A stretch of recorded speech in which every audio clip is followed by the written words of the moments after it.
The sky above Venar was the color of a bruise. Thick clouds of smoke and ash rolled across the plains, turning the morning sun into a dull orange smear. The ground shook every few seconds as enemy artillery struck somewhere in the distance, and the air smelled like burning metal and scorched earth. It was not a place anyone wanted to be, but Danny Hale was there anyway.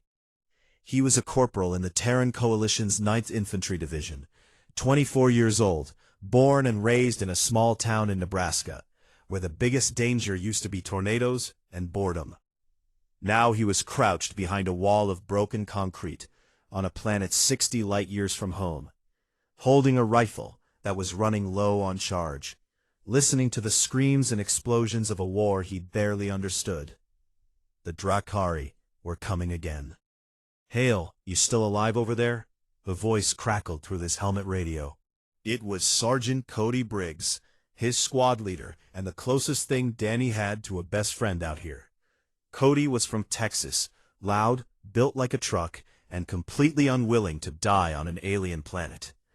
"Still here," Danny said. He peeked over the broken wall and saw them. Dozens of Drakari soldiers, moving through the smoke, their dark armor catching the firelight. They were tall, nearly 7 feet, with thick scaled skin and 4 arms that each held a weapon. They moved fast for their size, and they did not stop when you shot one of them. You had to shoot them 3 or 4 times before they even slowed down. "We lost the east wall," Cody said. "Lieutenant Price is pulling 2nd Squad back to the evac corridor. She says hold your position." Danny looked at his position. It was a collapsed section of the defensive line, a gap about 30 meters wide, where a Drakari missile had blown the fortifications apart. Behind that gap was a narrow road that led directly to the evacuation zone, where 4,000 Velisari civilians were waiting for transport shuttles. Men, women, children. Members of an alien species that Danny had barely known existed a year ago, but who were now counting on him without even knowing his name. If the Drakari came through this gap, those people would die. Danny checked his rifle. 18% charge. He had 2 plasma grenades, a combat knife, and a half-empty canteen.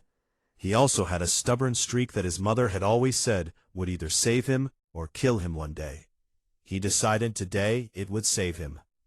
The first wave hit his position 10 minutes later. 6 Drakari warriors rushed the gap, firing their pulse rifles in rapid bursts. Danny dropped the first one with a clean shot to the neck, the only weak point in their armor. The second one took 3 shots before it fell. The third got close enough that Danny could see the rage in its 4 red eyes before he put it down. The other 3 reached the wall. Danny threw his first grenade and rolled behind a piece of fallen metal. The explosion sent 2 of them flying. The last one came over the wall swinging a blade as long as Danny's arm. Danny ducked, felt the blade cut the air above his helmet, and fired point-blank into the creature's chest. It fell on top of him, and he had to push nearly 300 pounds of dead alien off his body before he could breathe again. He didn't have time to rest. More were coming. Over the next 2 hours, Danny held that gap alone. He used everything he had, and then some. When his rifle ran out of charge, he grabbed a fallen Drakari pulse turret and figured out how to fire it in about 40 seconds. When they tried to flank him from the left, he collapsed a damaged support beam to block their path. When a group of 5 rushed him at once, he used his last grenade and his knife and a piece of rebar he pulled from the rubble. He fought like a man who had decided he was not going to move. It was not pretty. It was not graceful. He took a plasma burn across his left shoulder that melted through his armor and scorched the skin beneath. A piece of shrapnel buried itself in his thigh. A Drakari fist caught him in the ribs and cracked at least 2 of them. But every time he went down, he got back up. Every time they pushed, he pushed back harder. Somewhere in the middle of it, the fear went away. Not because Danny was brave in the way people in movies are brave. He was terrified. His hands were shaking, His vision was blurred from sweat and blood, and every breath felt like someone was stabbing him in the side. But behind him were 4,000 people who could not fight for themselves, and Danny Hale was not the kind of man who walked away from that. The Drakari pulled back. Danny didn't realize it at first. He was still aiming the pulse turret at the smoke, waiting for the next wave, when he noticed the silence. The shooting had stopped. The ground had stopped shaking. He could hear, very faintly, the sound of shuttle engines from the evacuation zone behind him. They were leaving. The civilians were getting out. He sat down against the broken wall and let out a breath he felt like he had been holding for 2 hours. His armor was cracked, burned, and covered in alien blood. His left arm hung limp at his side. He could feel the shrapnel in his thigh every time he moved. That was how Cody found him. "Danny," Cody came running through the smoke, with 2 other soldiers behind him. He slid to a stop and looked at the gap, at the bodies of over 20 Drakari warriors scattered across the ground, at the destroyed turret, at the blood and wreckage.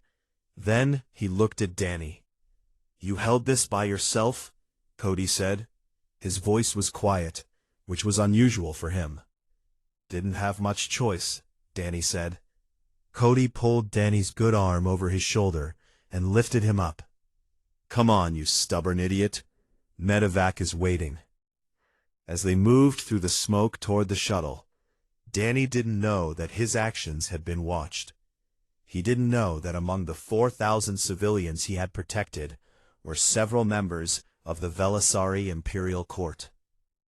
He didn't know that the footage from the battlefield cameras was already being transmitted to the Velisari throne world, where an old emperor was watching a single human soldier stand alone against an army. He didn't know that a formal diplomatic envoy was already being prepared, carrying one simple question: what is the name of the soldier who held Venar Ridge? All Danny knew was that his ribs hurt, his leg was bleeding, and Cody was saying something about how Danny owed him a drink when they got back to base. "I'll buy you 2, Danny muttered as they reached the shuttle. "You'll buy me a whole bar," Cody said. "After what you just pulled." The shuttle doors closed, and Venar Ridge disappeared behind them in a cloud of smoke and fire. Danny closed his eyes and let the medics do their work. He was just a corporal from Nebraska, that was all. But the universe had other plans for Danny Hale, and they were stranger than anything he could have imagined. Danny had never been on a planet this beautiful. Iothara, the throne world of the Velisari Empire, looked like something out of a painting. The sky was a soft violet, streaked with bands of silver, where the light of twin moons reflected through the upper atmosphere. The buildings were made of a pale crystal that seemed to glow from within, rising in elegant towers and sweeping arches that made every human skyscraper Danny had ever seen look like a stack of boxes. He stood at the window of his guest room in the Imperial Palace and stared out at a city that stretched to the horizon. His left arm was still in a medical brace. His ribs were wrapped tight under his dress uniform. The shrapnel wound in his thigh had been treated, but still ached when he walked. He had no idea why he was here. 3 days ago, a Velisari diplomatic ship had arrived at the Terran military hospital where Danny was recovering. A tall, silver-robed alien had walked in, looked directly at Danny, and said in perfect English, "Corporal Hale, the Emperor of the Velisari Empire requests your presence on Aethara. You will be honored for your service at Venar Ridge." Danny had looked at Cody, who was sitting beside his bed, eating a protein bar. Cody had shrugged and said, "Guess you're famous now." Now here he was, standing in a palace made of crystal, wearing a dress uniform he had to borrow because his own had been destroyed on Venar, waiting for a ceremony he did not understand. Ambassador Nora Beckett had tried to explain it to him on the transport. She was a sharp woman in her 50s with short gray hair, and a calm voice that Danny imagined had talked its way through 100 difficult situations.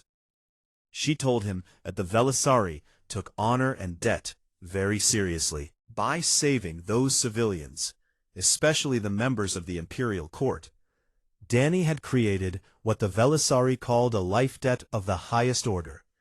The Emperor wanted to repay it personally. "Just smile, be respectful, and let me handle the politics," Nora had said. Dany could do respectful.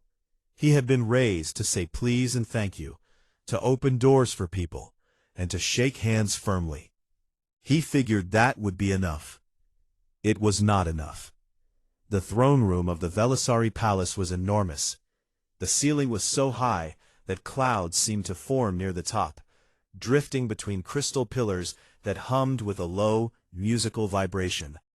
Hundreds of Velisari nobles filled the hall, all of them tall and graceful, with skin that ranged from deep blue to pale violet. Their golden eyes watched Dany as he walked down the central aisle, and he felt every single one of those eyes like a weight on his shoulders. Emperor Sorath Velinar sat on a throne carved from a single piece of black crystal. He was old. Dany could see that in the lines of his face, and the way his hands rested carefully on the arms of the throne. But his golden eyes were sharp and clear. He looked at Dany the way a man looks at something he is trying to understand. Dany stopped at the base of the throne and did what Nora had told him to do.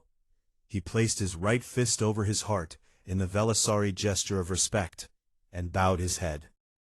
The Emperor spoke. His voice was deep and carried through the hall without effort. A translation device in Dany's ear turned the Velisari words into English a half-second later. "Corporal Dany Hale of the Terran Coalition, you stood alone against the enemies of our people. You bled for citizens of an empire that is not your own. You held the line when others would have run. The Velisari do not forget such things." Dany said nothing. He wasn't sure he was supposed to. "For your valor," the Emperor continued, "the Velisari owe you a debt that cannot be repaid with medals or wealth.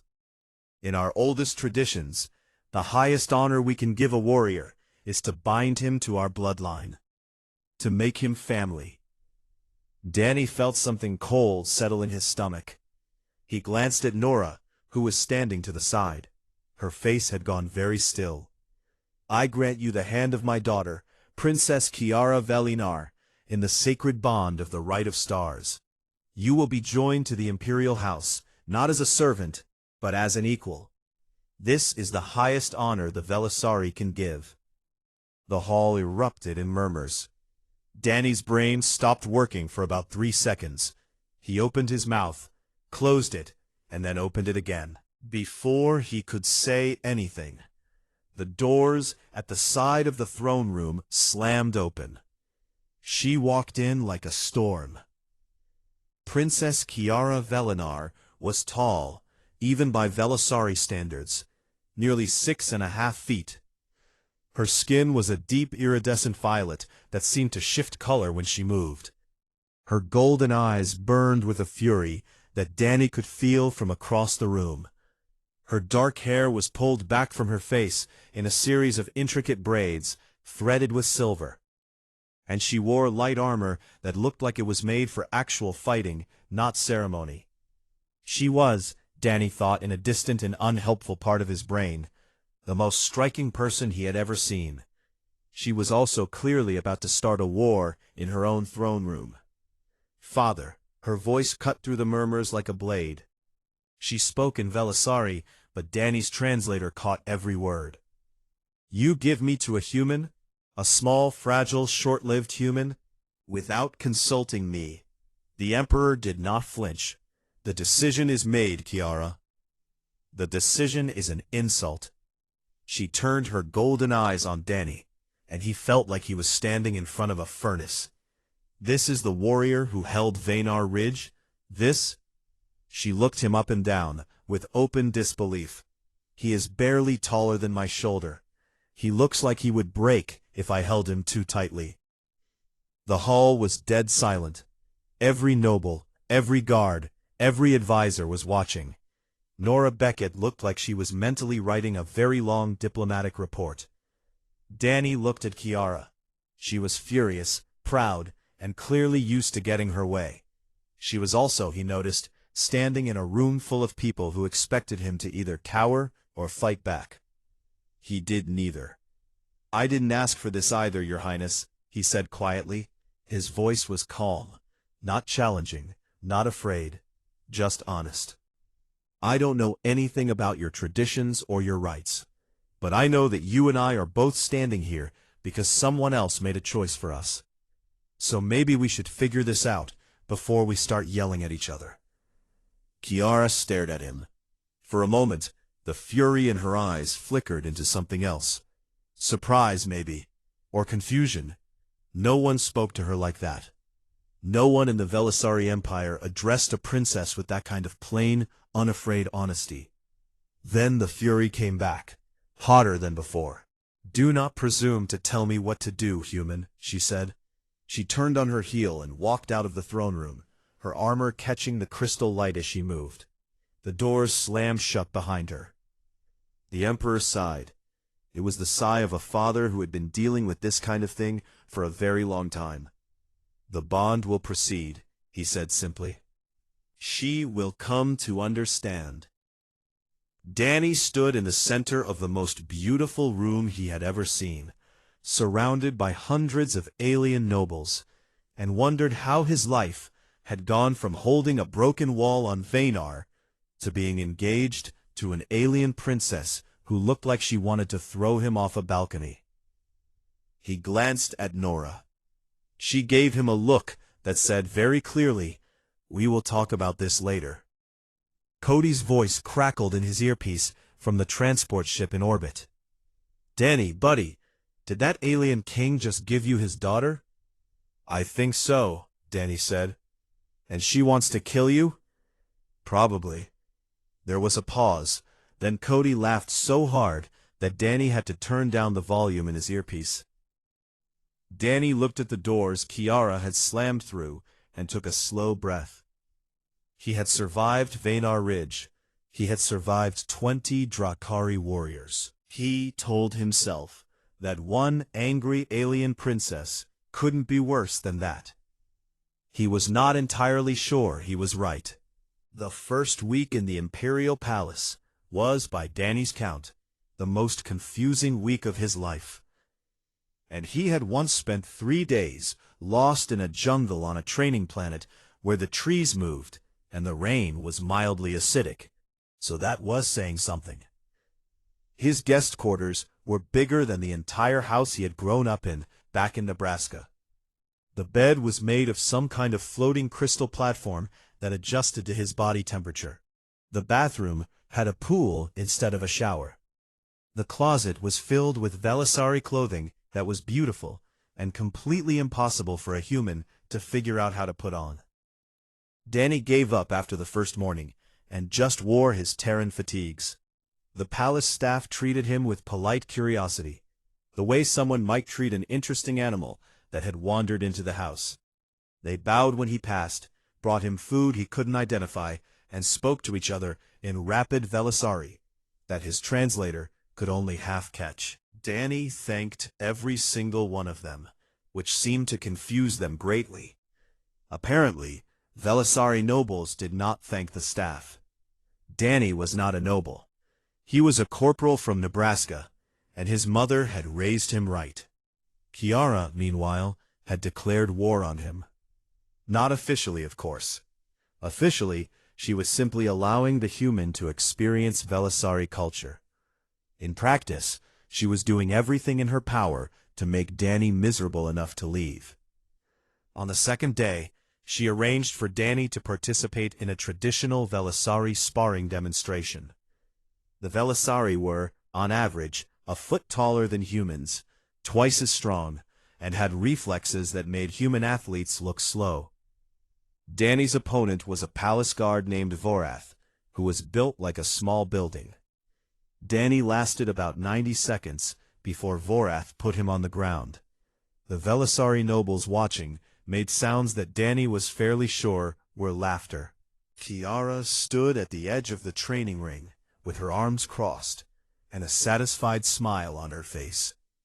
Danny got up, wiped the blood from his lip, bowed to Vorath in the Velisari way, and said, "Good match. Can we go again?" They went again. Danny lasted 2 minutes the second time. He went down hard, and his bruised ribs screamed at him. He got up again.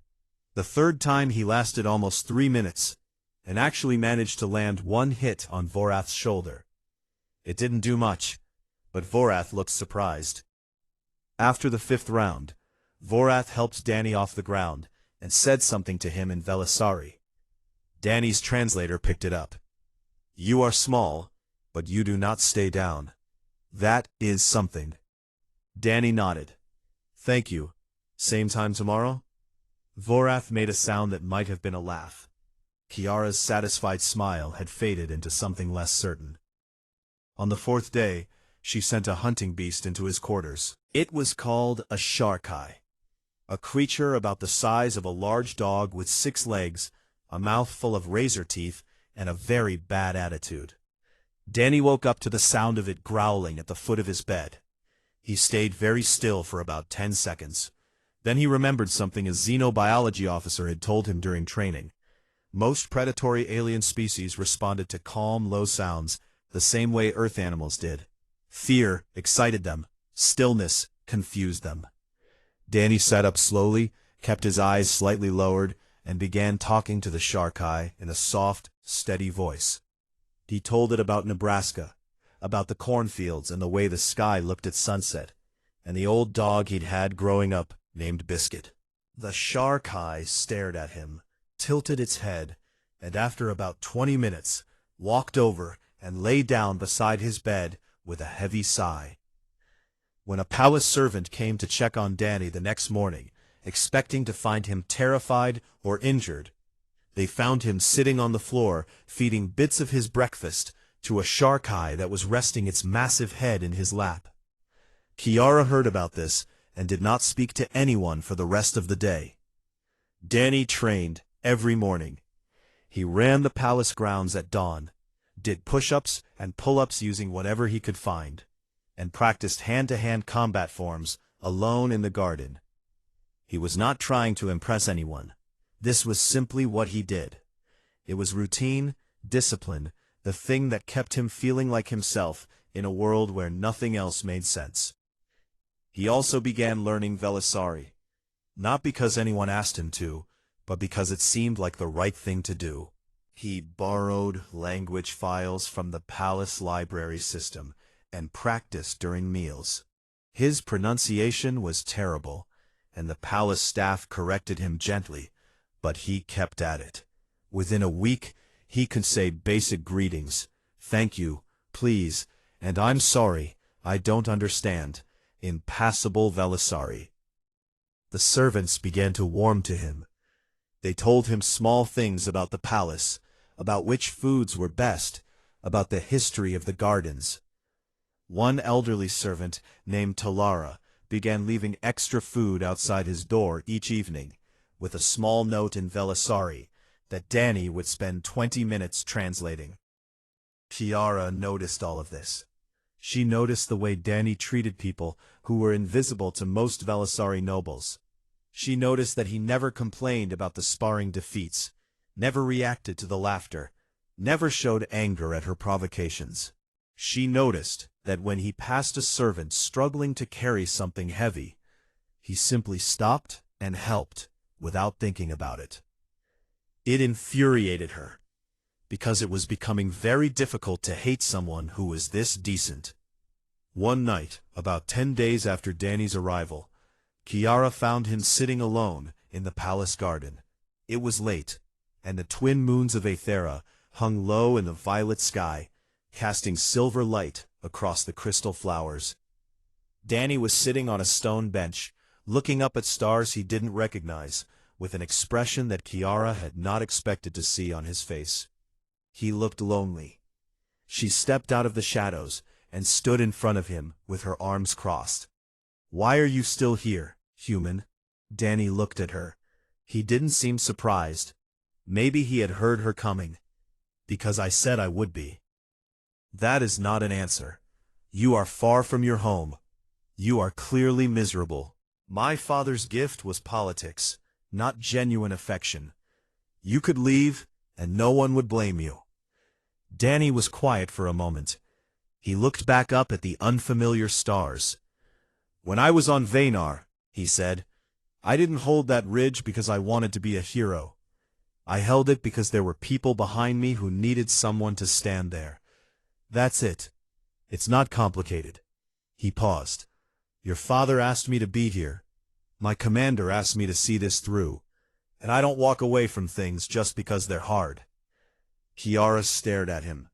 In the moonlight, she could see the scars on his hands, and the fading burn mark on his shoulder.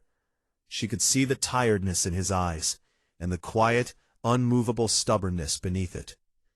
You are the strangest creature I have ever met, she said. Her voice was softer than she intended. I get that a lot, Danny said. She turned and walked away without another word. But she walked slowly, and she did not slam any doors. Meanwhile, in the deeper corridors of the palace, Advisor Tellin sat in a darkened room and spoke quietly into a secure communication channel. On the other end was a voice that belonged to a noble of House Dramar, one of the most powerful rival families in the Velisari Empire. The human is still here, Tellin said. The princess is resisting, but she is weakening. If this bond is completed, a human will be tied to the imperial bloodline. This cannot be allowed. It will not be, the voice replied. Lord Ryvon has already made arrangements. The human will not survive long enough to complete the rite. Tellin closed the channel and sat in the dark, his golden eyes reflecting nothing. Above, on a balcony overlooking the training grounds, Kiara stood in the early morning light and watched Danny Hale begin his daily run. He moved slowly because of his injuries.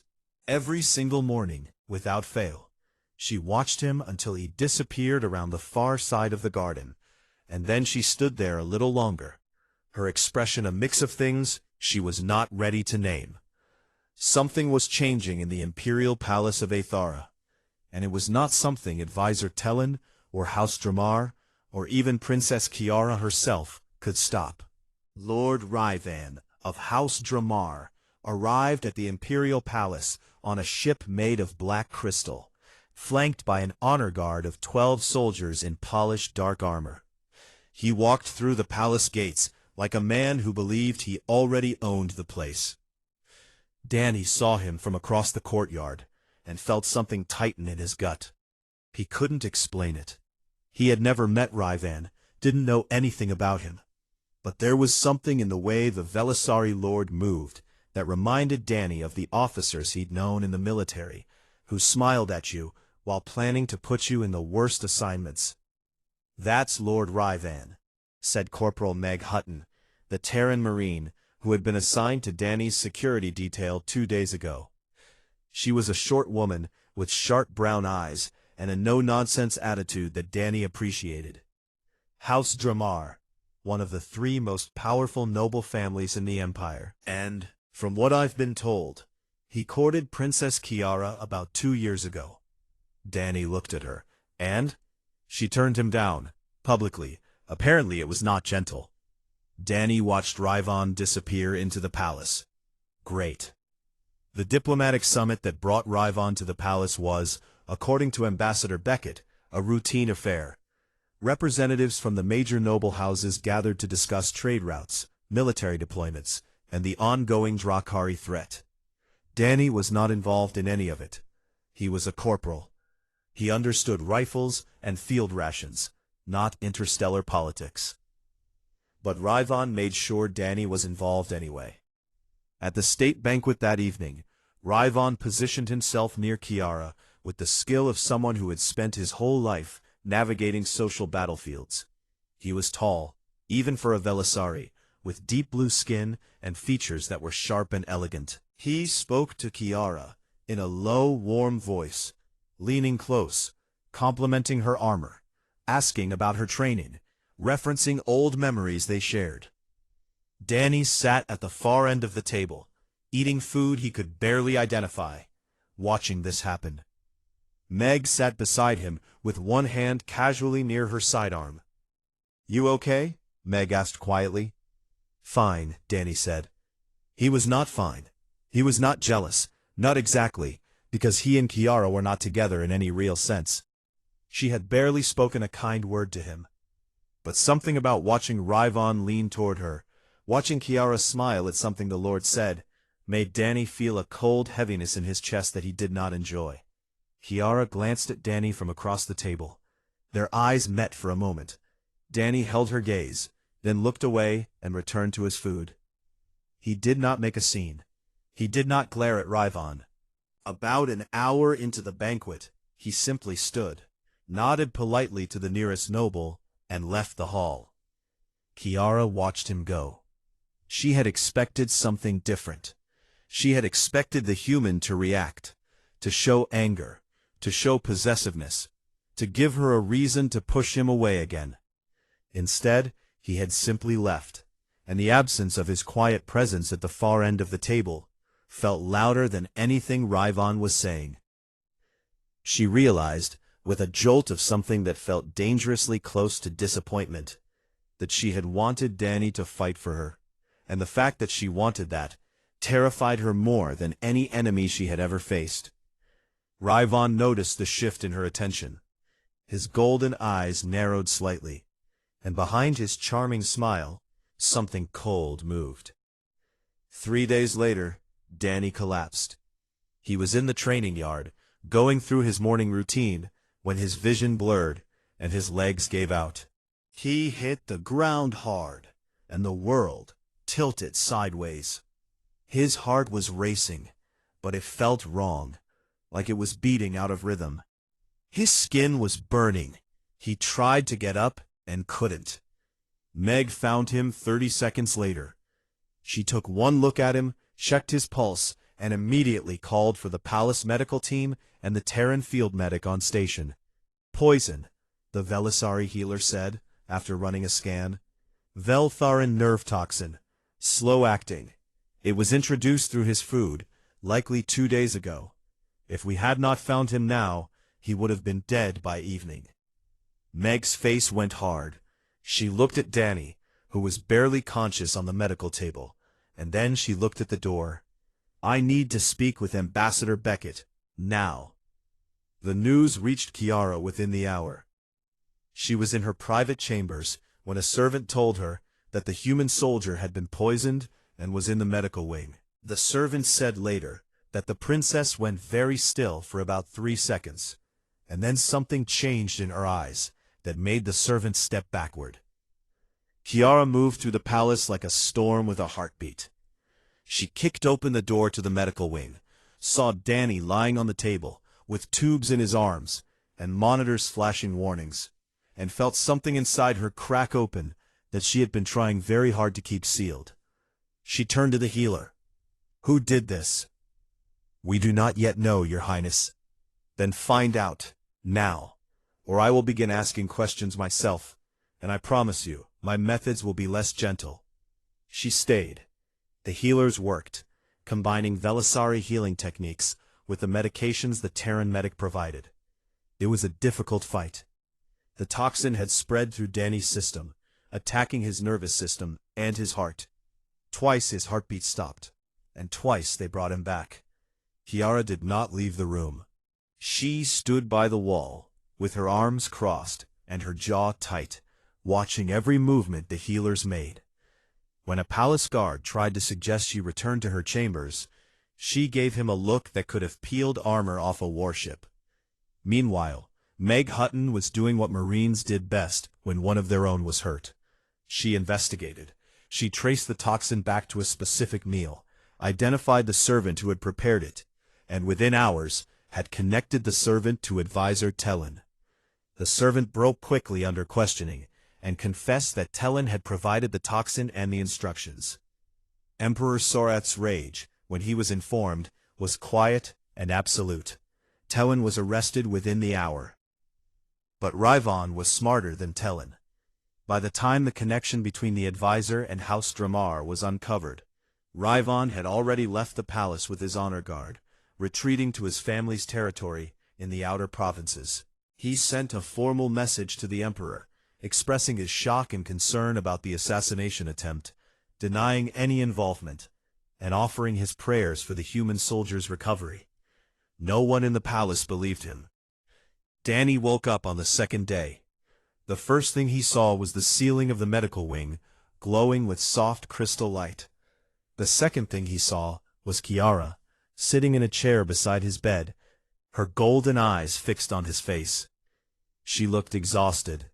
Her braids were loose. Her armor was gone, replaced by a simple tunic. She looked like she had not slept. She also looked like she had been crying at some point, though Danny suspected she would deny this until the stars burned out. "Hey," Danny said.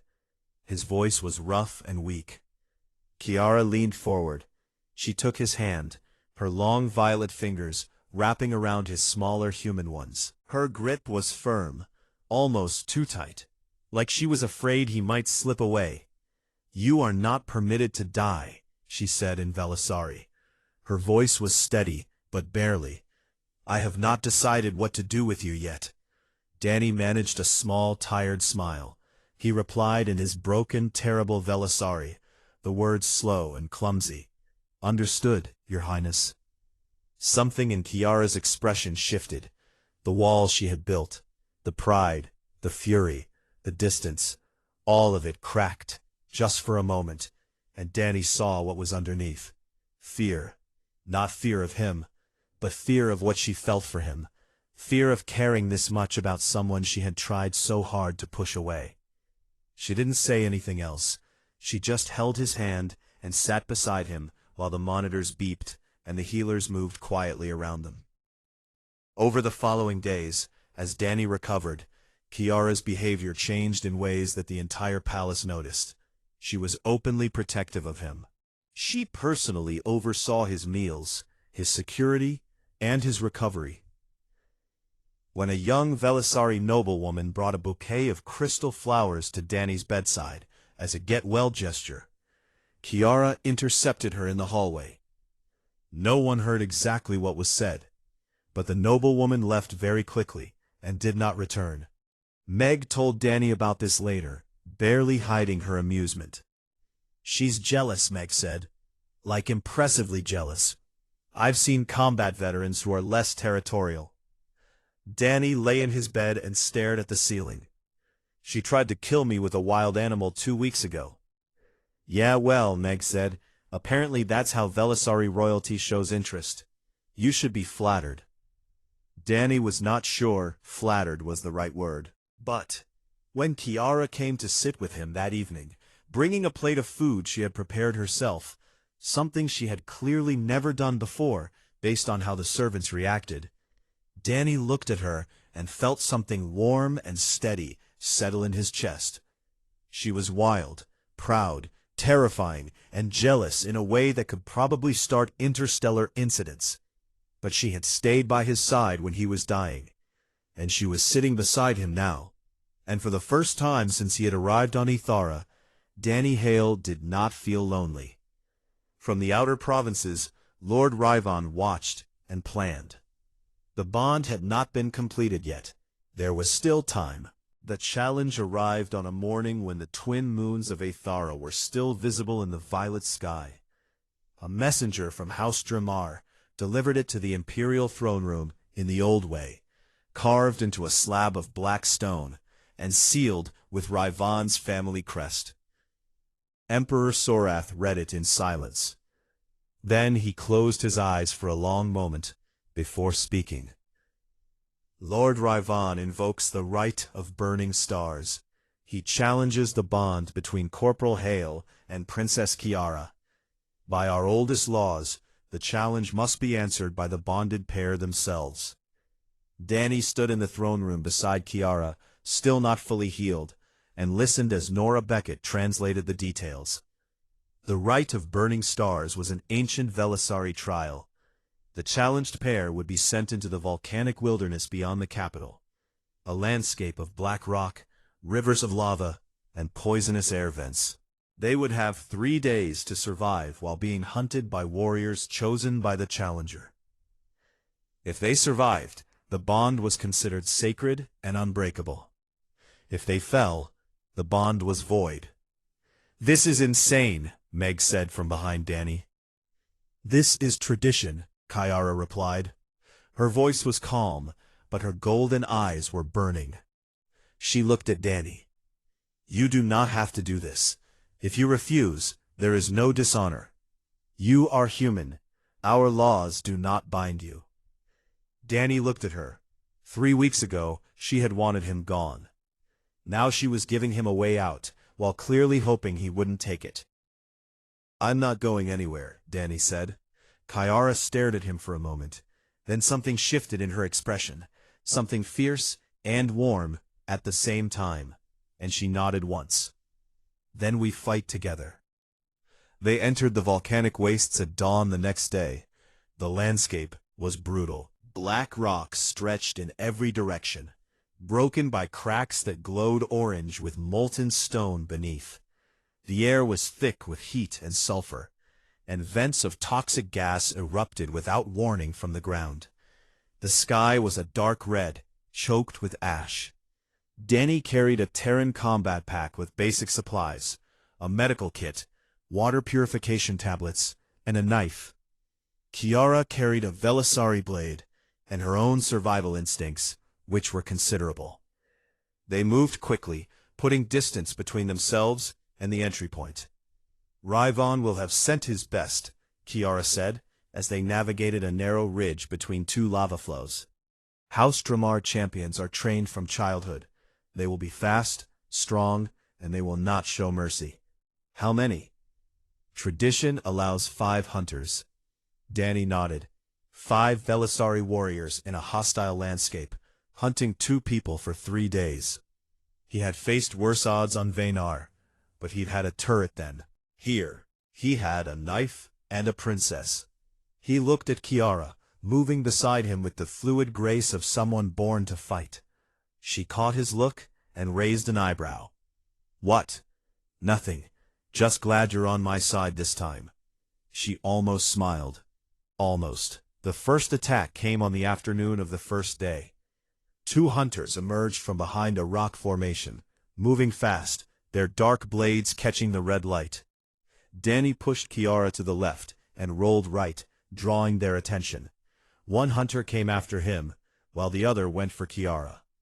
Danny fought the way he always did, with no elegance and a refusal to go down. The Velisari hunter was faster and stronger, but Danny was unpredictable. He used the terrain, ducking behind rocks, throwing loose stones to create distractions, staying low where his smaller size was an advantage. When the hunter lunged, Danny sidestepped and drove his knife into the gap between the warrior's armor plates. The hunter went down. Kiara handled her opponent with a ferocity that made Danny stop and stare for a half-second he couldn't afford. She fought like something wild and ancient, her blade moving so fast it was almost invisible, her body twisting and striking with a power that shook the ground. The hunter was good, but Kiara was better. She disarmed him in 4 moves and knocked him unconscious with a strike that echoed off the rocks. She turned to Danny, breathing hard, violet skin glistening with sweat. 2 down. 3 to go, Danny said. They moved on. The first night, they sheltered in a shallow cave on the side of a volcanic ridge. Danny set up simple alarms using wire from his pack, tripwires across the cave entrance that would rattle if disturbed. Kiara watched him work with quiet interest. "You think like a prey animal," she said. It was not an insult. In Velisari culture, the ability to survive was respected regardless of the method. "I think like a guy who wants to wake up alive," Danny said. The second day was harder. The remaining 3 hunters worked together, driving Danny and Kiara into a narrow canyon where the ground was unstable and the air was thick with sulfur. Danny's lungs burned. His injuries were slowing him down, but Kiara was right beside him, matching his pace, watching his back. They were ambushed near the end of the canyon. 2 hunters attacked from above, while the third blocked the exit.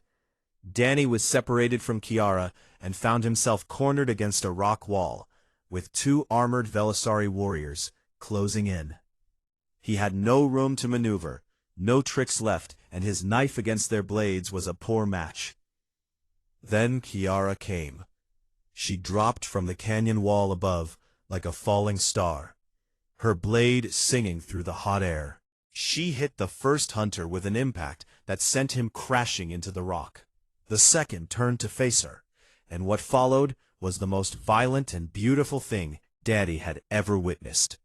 Kiara fought with everything she had, not the controlled, elegant combat of a princess, but the raw, savage fury of someone protecting the person they cared about. She screamed as she fought, a sound that echoed through the canyon and sent loose rocks tumbling from the walls. She took a cut across her arm and didn't slow down. She took a hit to the shoulder and struck back harder.